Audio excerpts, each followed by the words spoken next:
दोस्तों, Mamata Banerjee operation ED के आगे आखिरकार झुक गई।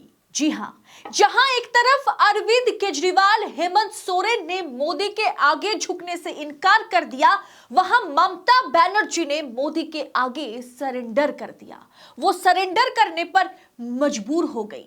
आखिर वो मजबूरी क्या रही? ममता बनर्जी ने साफ साफ ऐसा कुछ कह दिया है जिसके बाद ममता बनर्जी का इंडिया गठबंधन में रहना और ना रहना एक जैसी बात है।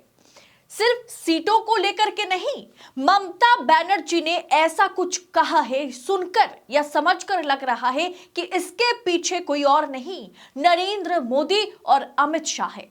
लेकिन ममता बनर्जी को ठीक किस तरह से लाल आंखें दिखाई गई, बताएंगे आपको आगे इस वीडियो में कि आखिरकार ममता बनर्जी ने सरेंडर क्यों किया, उन्हें सरेंडर क्यों करना पड़ा, ममता बनर्जी के साथ आखिर क्या डील हुई है, बताएंगे आपको इस वीडियो में। तो वीडियो को अंत तक देखिएगा। नमस्कार, स्वागत है आप सभी का देश नीति पर।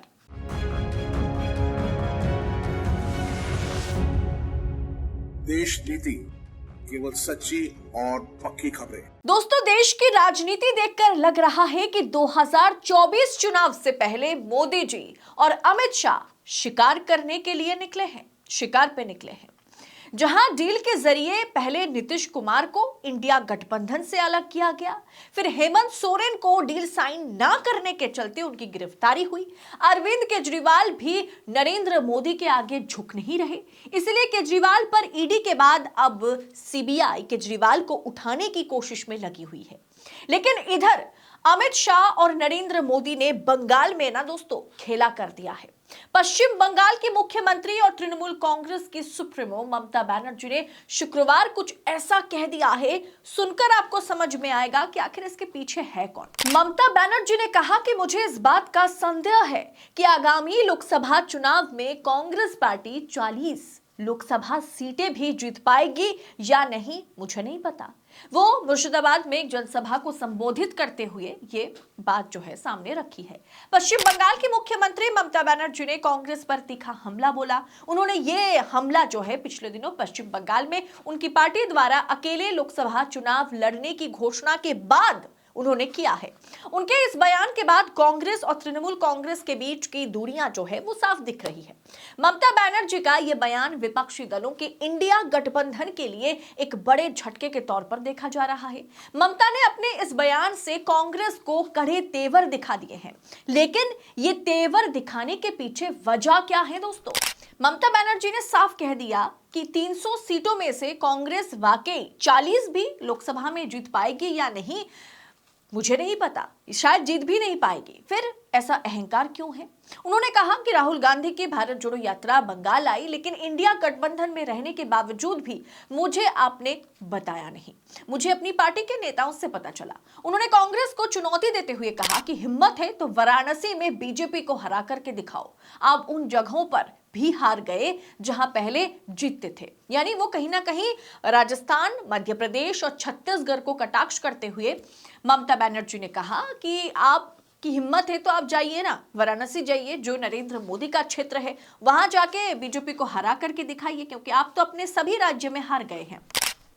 दोस्तों, इस बात में कोई दो राय नहीं है कि कांग्रेस पार्टी जो है ना, जहां कड़ा मुकाबला रहा और सीधा मुकाबला रहा भारतीय जनता पार्टी के साथ, वो हर एक स्टेट कांग्रेस हार गई। लेकिन इसका मतलब ये नहीं है कि कांग्रेस ने अच्छा प्रदर्शन नहीं किया होगा।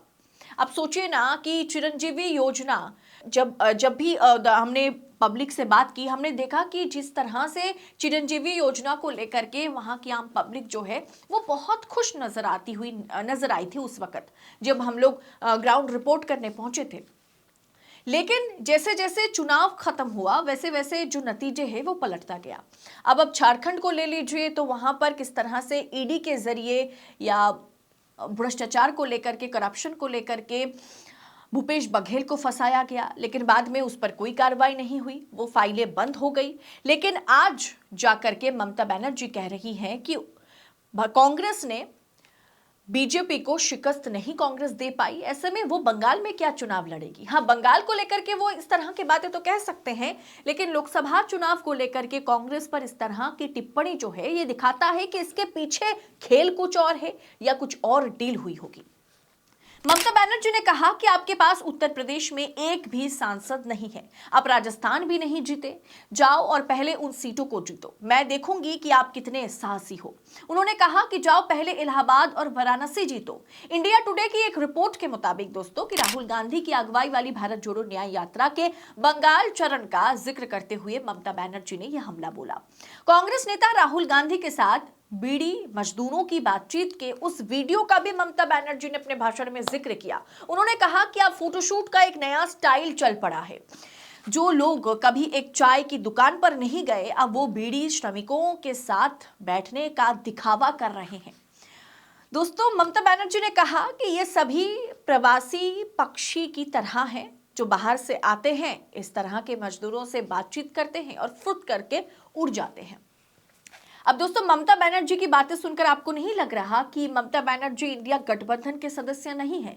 ऐसा लग रहा है कि ममता बनर्जी जो है वो एक भारतीय जनता पार्टी के नेता के तौर पर वो बात करते हुए नजर आ रहे हैं। इस तरह की टीका टिप्पणी इंडिया गठबंधन में रह करके अगर हम दूसरी पार्टी के लिए करते हैं तो ये कुछ और नहीं, इंडिया गठबंधन को कहीं ना कहीं तोड़ेगा। पॉलिटिकल एक्सपर्ट्स मान रहे हैं कि ममता बनर्जी ने जो तेवर बदला है, ममता बनर्जी ने जिस तरह से पलटी मारी है, ममता बनर्जी ने जिस तरह की बयानबाजी करते हुए अब वो नजर आ रही है, ये कुछ और नहीं, ये एक डर है ममता बनर्जी के लिए। ममता बनर्जी के मन में डर है और ये डर जो है ये भारतीय जनता पार्टी ने जिस तरह से हेमंत सोरेन को गिरफ्तार करवाया, आरोप लग रहा है, जिस तरह से वहां पर आरजेडी और जेडीयू के गठबंधन को भारतीय जनता पार्टी ने तोड़ा है, जिस तरह से महाराष्ट्र में शिवसेना को बेदखल करवाया है, भारतीय जनता पार्टी ने करवाई है, उसे देखते हुए ममता बनर्जी को अब डराया गया कि आपकी सरकार को भी ना भारतीय जनता पार्टी गिरा सकती है। हाँ, भारतीय जनता पार्टी के पास आपकी तरह इतने सारे विधायक नहीं है, एमएलए नहीं है, लेकिन आपके सभी मंत्रियों की गिरफ्तारी और खासकर आपके भतीजे की गिरफ्तारी जो है वो कहीं ना कहीं आपको मुसीबत में डाल सकता है। ममता बनर्जी के इस तरह की टीका टिप्पणी के बाद पॉलिटिकल एक्सपर्ट्स मान रहे हैं कि लग रहा है कि ममता ने मोदी के साथ आखिर में डील साइन कर ही लिया है। ममता बनर्जी के भतीजे और एकमात्र उत्तराधिकारी अभिषेक बनर्जी को लेकर के मोदी जी ममता को लाल आंखें दिखा रहे थे। ममता के कद्दावर नेता और पूर्व शिक्षा मंत्री पार्थ चैटर्जी जेल में हैं, माणिक भट्टाचार्य जेल में हैं, ज्योतिप्रिय मल्लिक जेल में हैं, अनुब्रत मंडल जेल में है।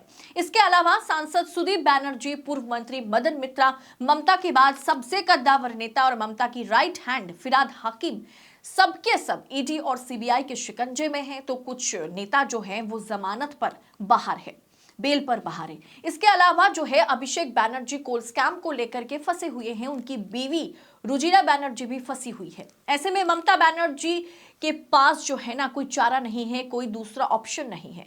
ममता बनर्जी किसी भी समय इंडिया का साथ छोड़ सकती है और कहीं ना कहीं जो है राहुल गांधी पर इस तरह की टीका टिप्पणी या लिमिट से बाहर जाकर के अगर वो सच्चाई को भी दिखा रहे हैं, लेकिन एक गठबंधन में रह करके वो अगर दूसरी पार्टी को इस तरह से सच्चाई दिखाती हुई नजर आ रही है तो इसके पीछे कुछ और नहीं, कोई और नहीं, भारतीय जनता पार्टी और नरेंद्र मोदी और अमित शाह है।